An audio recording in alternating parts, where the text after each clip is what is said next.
Hello and welcome to The Final Bell. It is great to have you with us for another week. We are proudly presented by GMHBA, the official health insurance partner of the Geelong Cats. Big thanks to GMHBA for supporting us and allowing us to bring this to you every single week. I am joined by I think I said partner in crime last week. Then we tried to riff on it unsuccessfully. Yeah, we couldn't quite come up with the crime we were prepared to commit, but Meg is back. Meg McDonald is with us. Hello, Meg. Hey, Lingy. Happy Tuesday. Oh, yes, Sunshine outside. yes. Oh, my goodness. It feels like a Monday. We did have that incredible King's Birthday Monday game, Collingwood and Melbourne, and the day as well, the big freeze.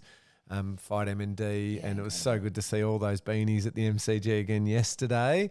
But we are here on a Tuesday morning recording this one. We are going to talk all things Geelong and the Suns. We're going to look forward to the Cats taking on the Bombers. We'll get to your questions a little bit later on. However, sounds like there was a lot of pressure, a lot of feedback coming your way at the ground at GMHBA popular Stadium. demand. Popular demand, and I think demand is the word. There was almost jumping up and down, stamping the feet, saying, "Come on, Meg, Meg's memo has got to come back." Do we have it this week? We do. I did a couple at the ground, and then I just wasn't satisfied, so we've gone with a wrap when we get back home. So this is a post. Meg McDonald home. Yeah, a wrap in the a pre-pod pod. Okay, let's hit it. All right, This here is we go. Meg's We memo. hope Jakey's made some cuts. Cats fans, just got home. I did not leave the heater on, which is a win for the environment and for the gas bill, but not a win for me. But that's okay because the Cats had a win. Great game. What have we got to say? Max Holmes was obviously just a weapon. How often has he had 40? I don't know if he's done that, but yeah, he probably has. The Fleetwood. How good was the Fleetwood? Loved that. Not quite as much as I loved the Celine Dion from Lawson. So the boys were on with the tunes tonight. We loved that, and the way Tommy ran off to Fleetwood was just truly iconic. And then Jack Martin came on, which we also loved, and his early overlap, I was like, well, this is going to be great. Tyson, slotting them, loving his ability to kick half our score. Could feel danger building for a big fourth quarter. I don't know, totally eventuated, but some big moments. How about the 10-pin? It was like 10-pin bowling. Did you see that one in the middle of the ground where he just went bang, bang through, gets the ball out to the fat side, looks behind him, 3 Gold Coast Suns just on their bellies. Occasional host of the show, Shannon Burns. Is that a new colour? Has he got a new fit? I thought it was just going to be the Gold Coast runner in the blue, but it was not. And it looked like the shirt was an appropriate size for you, Burnsy. I don't know how you feel about that. I know we've got to get the pop happening on game day. But, you look great regardless from where I was. Oh, boy. She was reaching there. She was absolutely reaching. That is why people were demanding that is coming back. I don't think you're getting a sense of what it's like to be a friend of mine in my voice notes, just rambling nonsense. But that's okay. There's some points we can pick up on. I feel for you, Meg McDonald teammates now. For me, Meg McDonald sitting at home alone on the couch, just entertaining myself with the voice notes. Anyway, where do you want to start, Lingy? We can start with the Shannon Burns attire if you like. It was noted in your crowd, yes. Noted particularly by my wife, who thought that Burnsy was looking damn fine, extra fit in the blue. There's a little bit of feedback for you, Burnsy. That aside, some of your thoughts, as always, were spot on. Oh, yeah. Max Holmes was truly, truly magnificent. What was it? Did meters gained through the roof? Yeah, nearly a K. Something. Or imagine just banking. It's almost a K every week. He would be averaging high hundreds. But yeah, he clearly wasn't fazed by Bailey's absence, and I'll just do that and then some. Well, on that, just quickly, as we always say, check the health update for anything. Chris Scott did mention that Bailey Smith, he's confident Bailey will be available for this week's game against Essendon. It does throw a bit of a challenge to the group. There's no hiding from it. Bailey's been an outstanding midfielder this year, late withdrawal. We spoke to Mitch Duncan the next day, and he knew, regardless of what happened with Bailey Smith, that he was going to remain the sub, and whoever came into the team was almost going to not leapfrog, but jump into the starting lineup. and he was going to stay as a sub. I think there was a bit of toss-up between Ted Closey and Mitch Nevitt, who it might be. Ends up being Ted Closey, who plays a brilliant role. But then for the rest of the team to just settle and still say, hey, we're playing a top 4 team here. Yeah. We've lost our one of our best mids. Yeah. It's fine. No, nothing to panic about. And Max Holmes steps up, but others step up into those other roles that are needed. And Holmes, you talk about the meters gained. On a day like that, where it was just true wet weather, winter footy, to still have nearly a kilometre in metres gained on a day like that is and outstanding. And the value of those metres almost doubles on in conditions where it's difficult to get the ball out of your back half. So taking it forward must be. I can imagine standing behind a player like that on half back and seeing the ball go 80 metres in the other direction every time. Like, thank goodness. Yeah.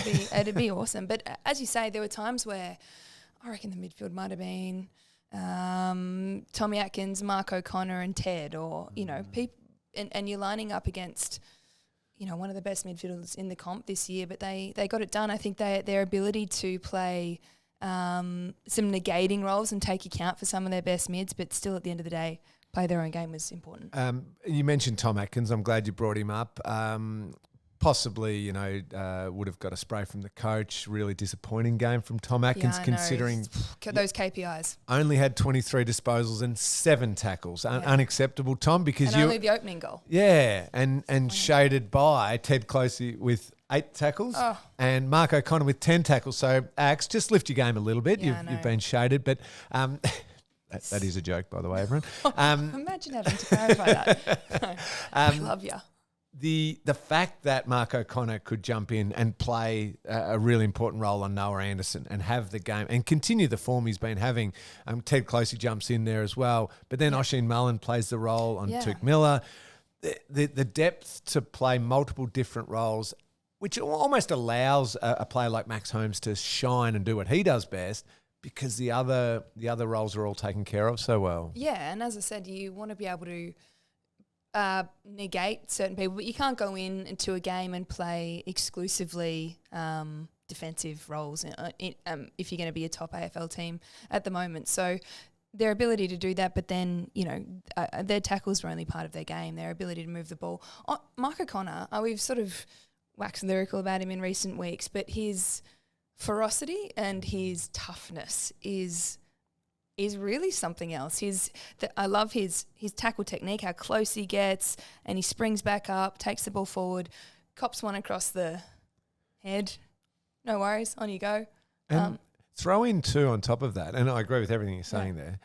He's so much cleaner and more composed with ball in hand or sitting under a mark. His marking has been outstanding. Marking's been great. You're right. His delivery, that he kicked that one, it may well have been in the fourth. First to Jez down that end. I think Jez kicked it off to Stengel. That was in the fourth.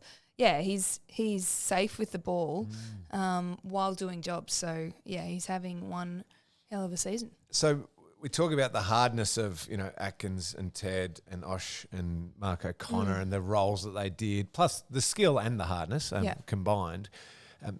Then you have a Max Holmes game where it's just amazing. But in a game like that, where it is still a bit of a battle of attrition, and it's hard and it's wet, and the Suns are going to keep trying to bash the door down.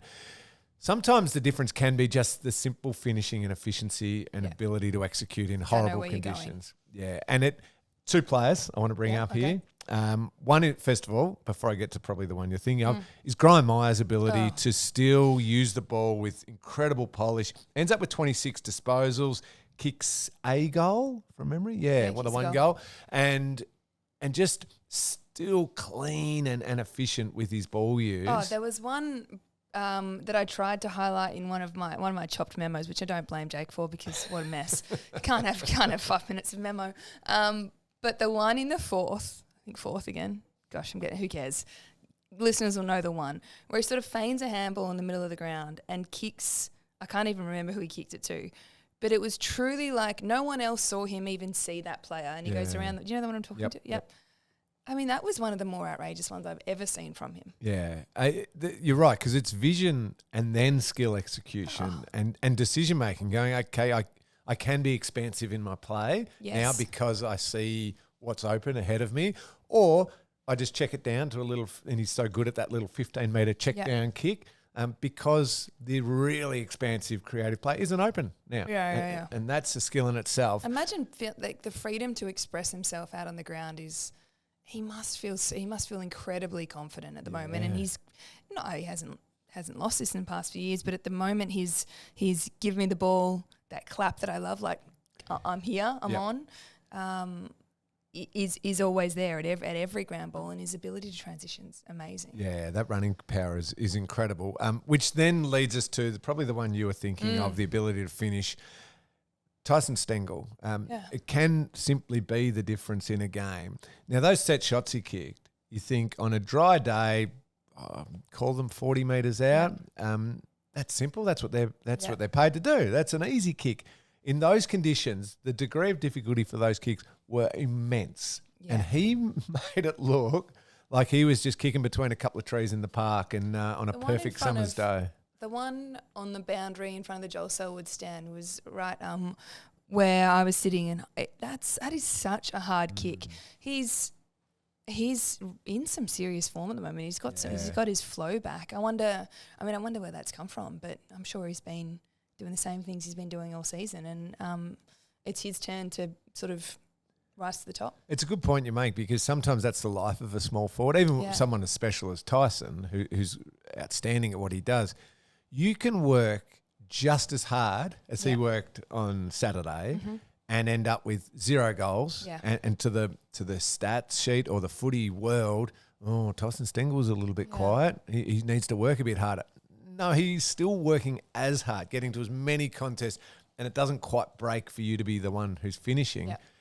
But you've got to trust that eventually you get your opportunity to be the finisher who kicks your 3 or 4 goals, and when that moment comes, you've got to nail it. Yeah, we speak about the conditions on shots like the ones that he was taking the weekend. Is it the heaviness of the ball? Is it the way it could slip off your boot? What makes it so hard in those conditions? I suppose the one advantage the really modern player has now, it is rare for a ball to be too heavy because of the changeover of balls, but it still plays a part.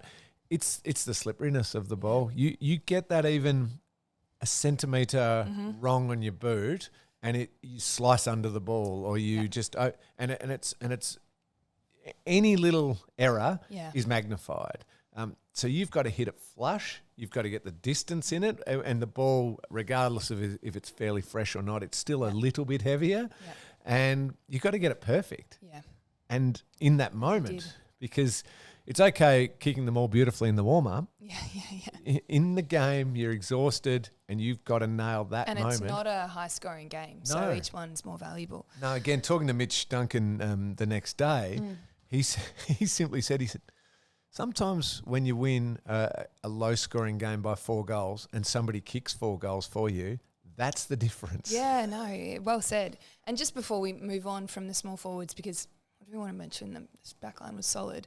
I thought Brad Close was great again. I think he's been everywhere. His pressure, his ability to hold the ball up and keep it inside forward 50 with his tackling's really impressive. And he finished with a goal himself. He went a bit skinny on, I think, his second one, but no, he's been equally good. This is why I love working with you, Meg, because you always hold me accountable. Because I've spent a bunch of time pumping up mids and forwards and have given no love to the defenders. You're right. They did not concede many goals. Jack Henry continues. Apart from the games he missed with his injury, if we could somehow just wipe that little patch out, every game he has been up there in Geelong's very best players this season.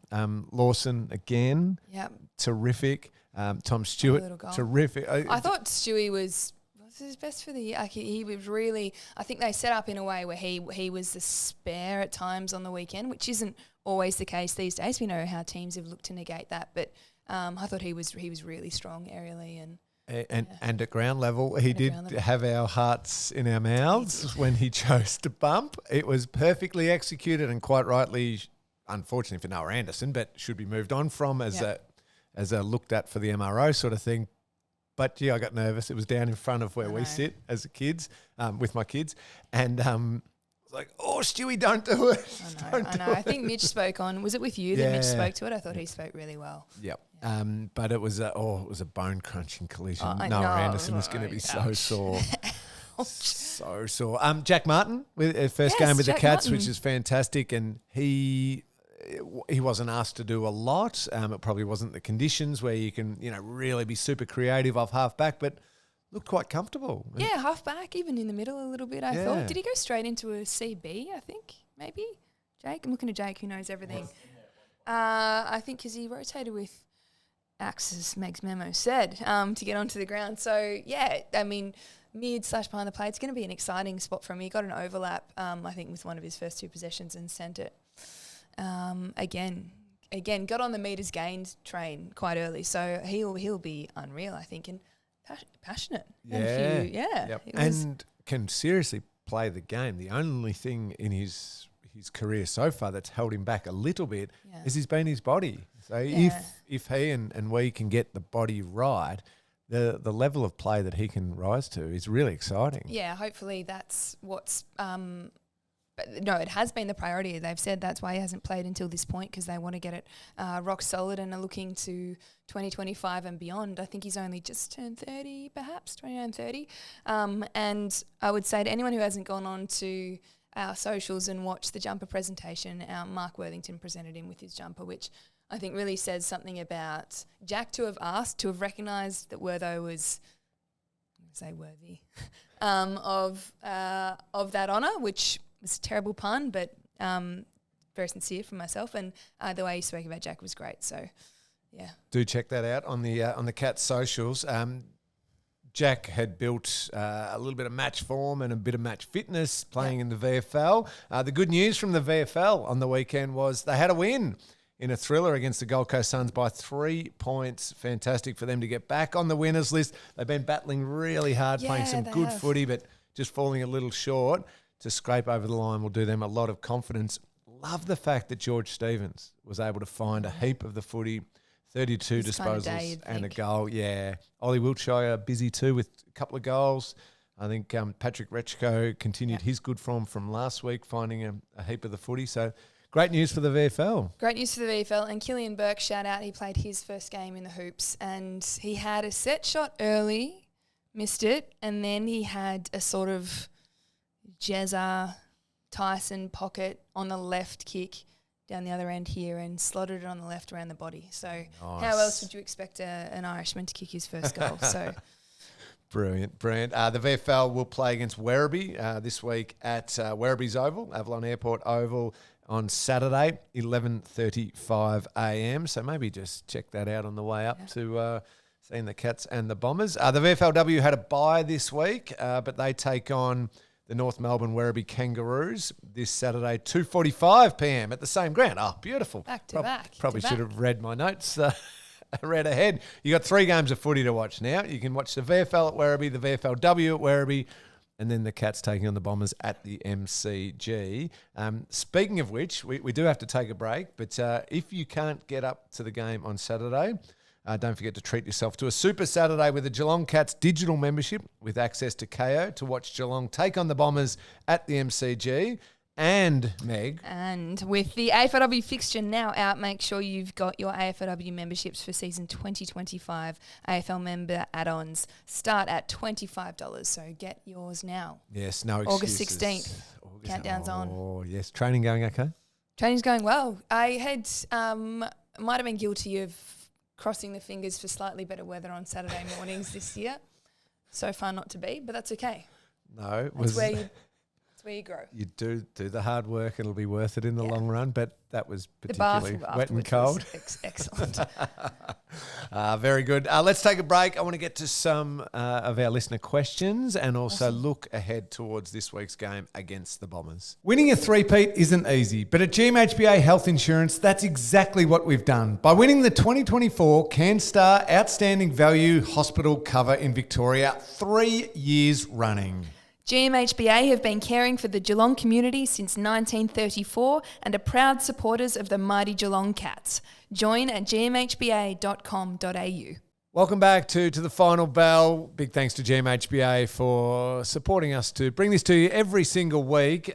Just before we get to the fan questions, Meg, quick thing on the health update, as we always say.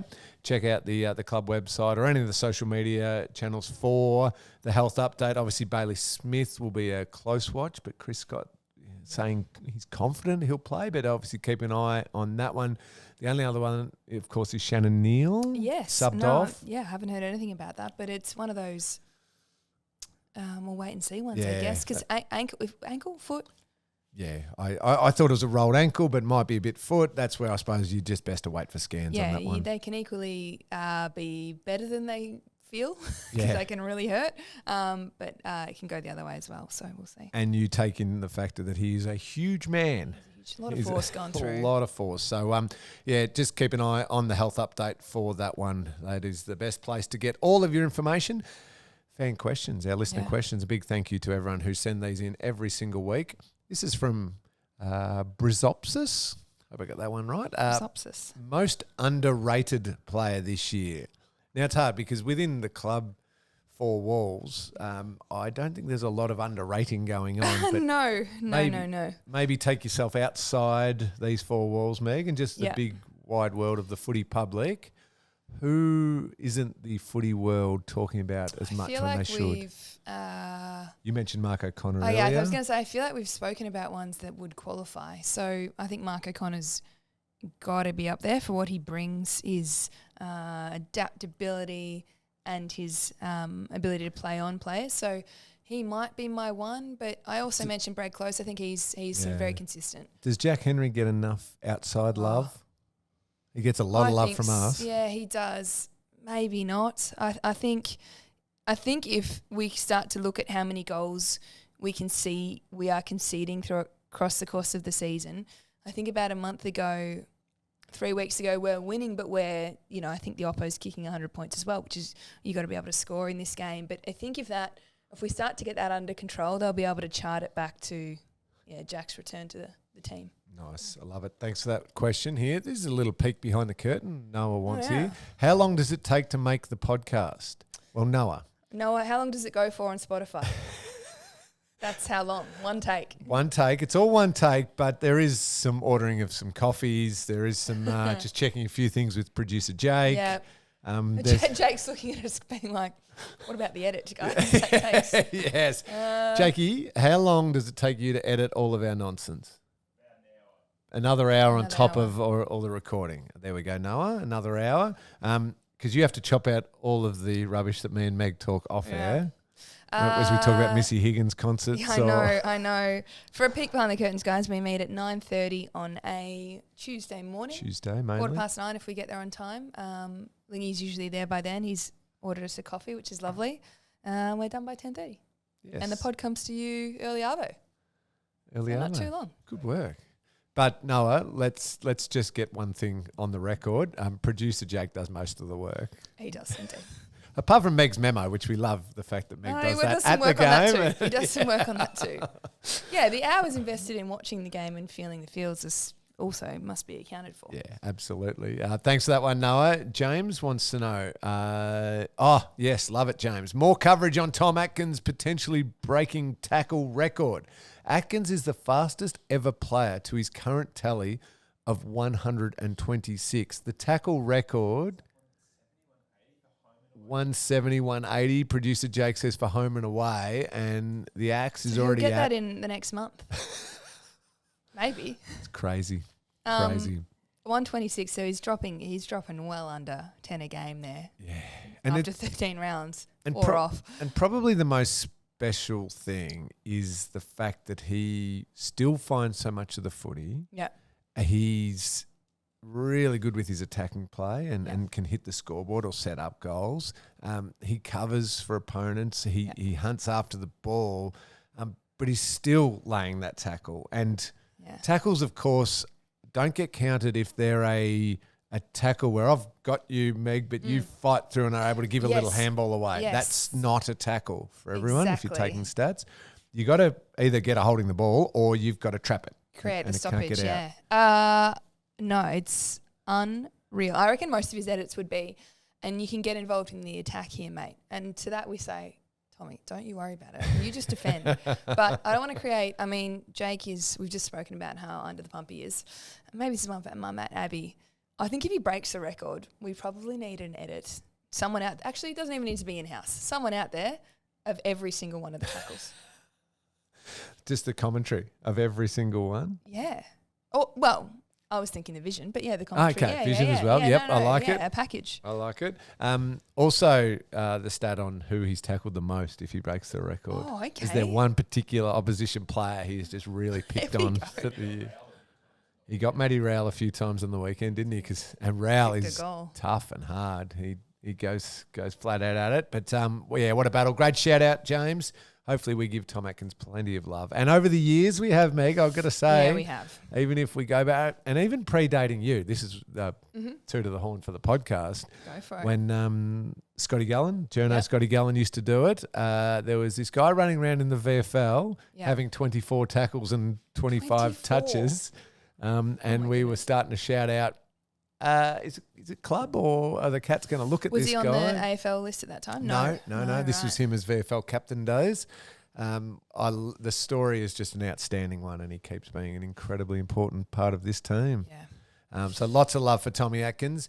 Seb wants to know, Meg, what is the wettest game you've ever played? It's fun. For a second I thought, what? And then I thought, no, I have a definitive answer. A couple of years ago, we played in Launceston, and there were visible, those games where there are visible puddles on the ground. The ball doesn't slide anymore; it just stops. Oh, yeah. It was horrific, and it's this, and we weren't much better than the conditions, to be honest. So we had got a little bake at halftime. That's a memorable one in the dungeons down in Lonnie.